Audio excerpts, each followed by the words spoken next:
Most tech reviewers are going to tell you this new Roku stick is faster and supports better Wi-Fi. That is lazy reviewing. Of course, it's faster. It's 2025.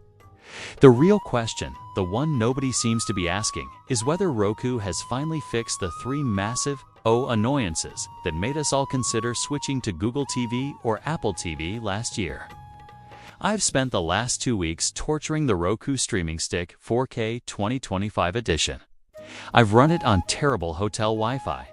I've tested it against the $150 Apple TV, and I found a hidden audio setting that actually saves you money on a soundbar. But I also found one upgrade that is purely a marketing scam. Let's rip this thing open and see if it's actually worth your money. First, the unboxing, and more importantly, the design philosophy.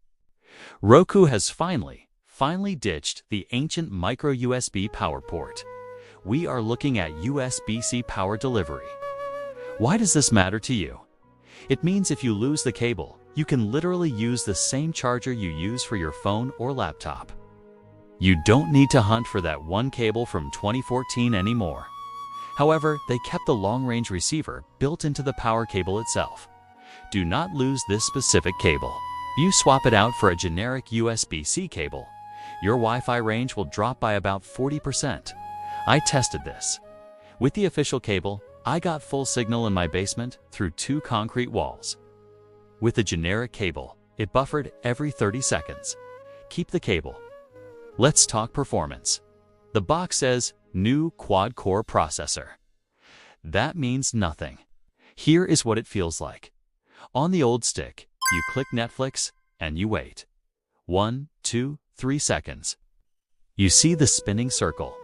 On this 2025 model, it is instant. I'm talking muscle memory fast. I clicked YouTube and the video was playing before I could even put the remote down. If you are someone who rapidly switches between Hulu, Netflix, and Plex, this feels butter smooth. But here is the information gap other reviews are missing. They talk about 4K and HDR 10+. Great, but the new feature here is AI-driven upscaling for non-4K content.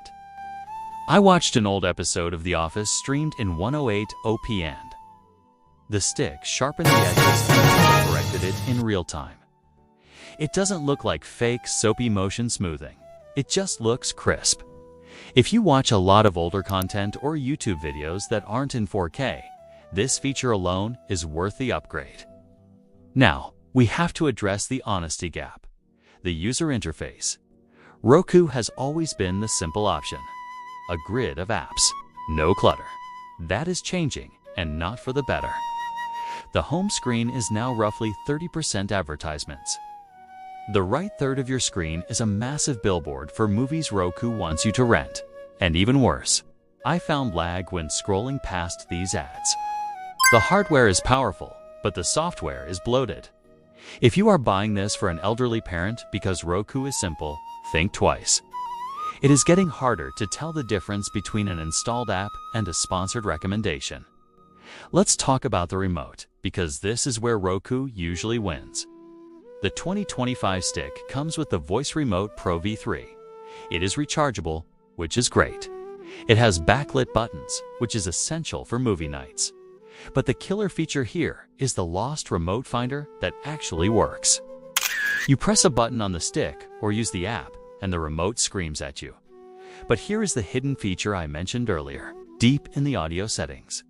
Under Accessibility, there is a new toggle called Dialogue Isolation Level 3.